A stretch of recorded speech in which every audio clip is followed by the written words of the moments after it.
Welcome to Sakhi Soul Stories, where devotion becomes narration and remembrance becomes blessing. Today is day 13, Trayodashi of Mahalaya Pakshalu. On this day, the scriptures remind us that the blessings of our ancestors do not stop with us alone. They flow forward, like a shining chain, into the lives of our children and grandchildren. When we honor our past, we secure the future. This is the story of how one woman discovered the power of this eternal chain of blessings. In a quiet village lived an elderly woman named Parvati. She was a grandmother who carried within her the stories of generations.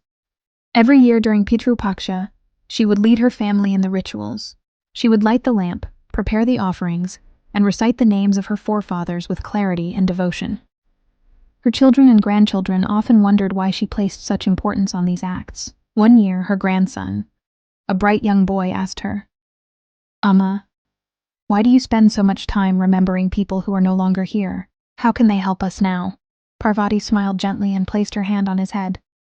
"My child," she said, "just as you carry my blood in your veins, you also carry the blessings of those who came before me. When I remember them, they bless you. When you remember them, they will bless your children. Life is a chain, unbroken, eternal." That year, as Parvati performed the rituals, she prayed not only for her own well-being, but for the future of her grandchildren.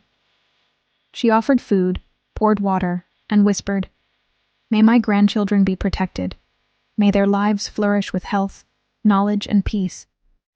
That night the boy had a dream. He saw a great golden chain stretching across the sky, with glowing figures holding hands along its length.